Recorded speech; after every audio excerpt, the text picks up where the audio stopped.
Hello everyone to the 19th edition of Retro Movie Minute, in which I review the film that all of you voted that I should talk about for baseball season, which would be Field of Dreams from 1989, starring Kevin Costner. But with this film now being 30 years old, and with it being baseball season, I figured it'd be a great time to talk about this considering many people think it's a classic, but also because I actually have a personal connection to Field of Dreams. Now, throughout all of 2014 and 2015, I served a mission for my church in the state of Iowa, so it already has that going for me just as a kind of like a nostalgic or a personal connection to me. However, I do have to admit that in the whole entire time that I was there in that state, I only served pretty much in the southern half. I never got to go to the northern half, which is where Field of Dreams today is located. Yes, you can actually go there. It's a legitimate place. The Field of Dreams set was famously built on the farm property of someone who lives in Dyersville, Iowa. You can actually go there. It's a place where you can see the original house, the benches, the actual field itself. Everything is there, even the corn.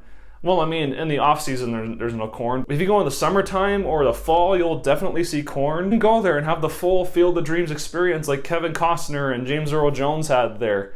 It's pretty incredible, actually. And when I returned to Iowa in May 2016 to do like a tour of the places I served at with my parents, we did a detour up to Dyersville to see the Field of Dreams. And it was very special, you know. I'm glad I was able to have that experience, and the shirt I'm wearing right now actually is from their official merchandise store that's there on the site. And so that right there is already kind of like my personal connection to this movie, just the fact that I've actually got to visit the place that they built and people now go to. That was a terrible way of referencing that quote, geez. But I came here to talk about the movie itself. That's ultimately why I'm here, because I wanted to see how it held up, because I remember really liking this when I was younger. When I watched it, I was like 17 or 18 or whatever it was. Despite the film's sentimentality, I really appreciated its message and what the film said to me. So I wanted to revisit it, especially with it being its 30th anniversary, to see if it still held up for me, and thankfully it surely does. Believe me, I'm not just saying that because I have like a nostalgic connection to the Field of Dreams itself and I have, you know, a personal story behind visiting there. It's because despite the sentimentality that people might hone in on as a mistake that the filmmakers did in making this film, honestly, it's one of those cases where you have like an inspirational drama about someone trying to chase their dreams, and it works really well. For those who are coming to Field of Dreams fresh though, I want to give you a brief synopsis of the plot so that you at least know what you're getting into. No spoilers though. So the film stars Kevin Costner as kind of your everyday farmer man in Iowa who's trying to move on from the past that his late father tragically left behind. He laments about the fact that his dad not only didn't have the strongest connection with him growing up, but also he seemed like someone who was just so dissatisfied with how his life turned out that he, being Kevin Costner, didn't want to necessarily repeat those same things in his own life. But that's already kind of been the case with him because he never expected to be a farmer. He wanted to kind of live his own more free life, especially with how him and his wife acted in the 60s. Fast forward to the events of this movie, and you see him, he's kind of dissatisfied with his life. He's just going through the motions of being a farmer and everything. But then one day, pretty much at the beginning of the film, he's out working in his cornfield and he hears this voice that is now pretty much cemented in popular culture. He says,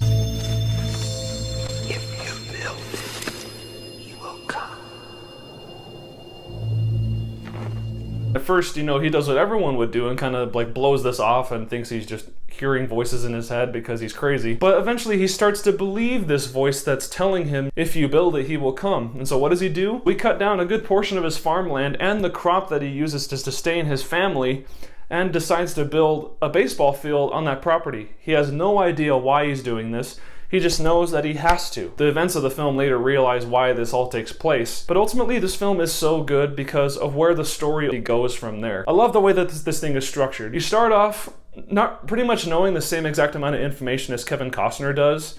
You're wondering the same thing he's doing, is like, why is he building this? Kind of agree with the side characters, like, what are you doing, man? Like, you can't just tear down a good portion of your crop. That's what you make your living on. But I love the way that this film ultimately justifies what he's doing by having his family support him, by him trying to go out to others and find out the truth about why he even did this in the first place, which ultimately leads to truths about himself, his family, and then just the past lives of people who came before him. Without even really spoiling what happens later on with this baseball field and kind of like the fantasy that surrounds it, you know, I love how this movie, the screenplay, it presents a lot of far-fetched ideas to you, And although a lot of films nowadays get criticized for throwing random things at you and not really explaining anything, but in this film it just works because the fantasy is so meaningful and philosophical in the way that it relates to the human experience and death and kind of who people are after they pass away into the next life. It all relates to those things. And it effectively does because those sorts of things are filtered through the experiences of the characters that Kevin Costner and we as the audience come to know over the course of this story that intelligently unravels itself and continues to expound upon its mysteries until the point where it reaches its conclusion and everything just comes together in such a way that is very emotionally satisfying for Kevin Costner's character. You know, anyone who's had disappointments in their life, anyone who feels that they could have gone on and chased their dreams, I love what this film teaches in that. And I know that I have to be vague because there are probably going to be a lot of people who watch this review and aren't really going to know what I'm saying in this context. But for anyone who has seen this movie before and kind of understands where I'm going with this, I hope you can realize just how much emotional power from this movie doesn't come because of cheap sentimentality or the score, which admittedly does get a little bit, cheesy at times. It's because this movie keeps its focus on character. And because of that, I'd say the closest thing I would compare Field of Dreams to is Coco. Like I said, I hope that doesn't necessarily spoil anything. Coco was a movie that derived a lot of its emotional power from realizing the value of people who lived before, coming to terms with the lives that they led. Field of Dreams does this a lot too with its story and where it ultimately goes. Because things are left ambiguous enough and things are left fantastical enough, it doesn't feel cynical, but at the same time, it also lets one feel satisfied enough to feel as if there were enough emotional arcs that came to a conclusion to make one feel as if this experience was worth it. I do have some issues with this movie. One of them might seem like a nitpick, but there are certain sequences in this movie that kind of feel like they were written in just so it explains why Kevin Costner does something else in this story. A key example of this is the PTA scene. It's kind of a funny scene, but in the grand scheme of things, it doesn't necessarily fit with the tone of scenes that came before. It's kind of like this awkward, blown up scene about, censorship and all this stuff. Smut and filth like this has no place in our schools. Fascist.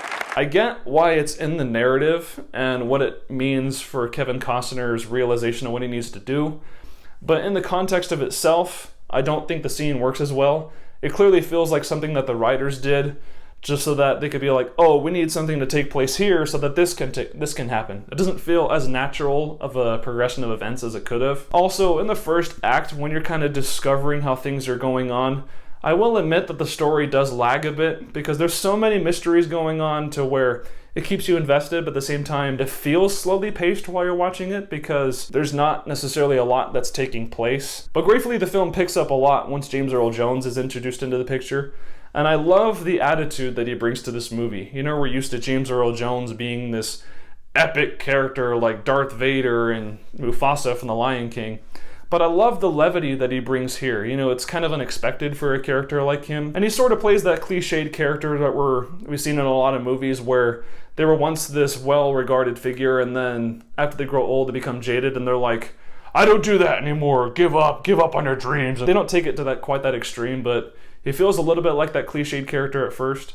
But ultimately, I do feel that he contributes a lot to this film, both for his comedic timing, things that he says that contributes to the philosophical musings of this movie and all that ties together. And ultimately, I really like where his character ends up in the end. And upon this revisit, I came to really appreciate what this film does in helping you realize what's at stake overall. It's very unexpected and comes about in a way that helps you realize, oh, this is what's really going on here. And I understand, if this doesn't happen, then this doesn't happen. It's very surprising, and I appreciated just how it ties into the themes of the movie as a whole. Ultimately, I really like Field of Dreams. It's not my favorite movie that I've reviewed for this channel, and heck, it's not even my favorite baseball movie. Heck, The Sandlot exists. But it's one that I appreciate, not only because I'm a big fan of baseball and I love movies about baseball. I think generally they're the best sports movies, but because it works so well as a character-driven narrative, both for who Kevin Costner's character was, but also just the side characters and their experiences. And the film is structured in such a way that you feel the weight of everything that is at stake for each and every character in this movie. So because of that, I do think Field of Dreams absolutely holds up, and I am going to be giving it an A-. As far as an age recommendation goes, I think Field of Dreams is very appropriate for families. There are a couple scenes that have definite sexual references, especially with relating to that censorship scene that I talked about, and there is some mild language, but not enough to really be a problem. So I would say that Field of Dreams is best for kids that are like ages 10 and up. Thanks again for watching, guys. I love reviewing older films, so if you have more suggestions as to one you'd like me to review, please let me know in the comments or on my Facebook page, which is linked in the description below. And as promised, I do have a review for Triple Frontier coming soon. Either way, thanks again for watching, and you have a good day. Thank you.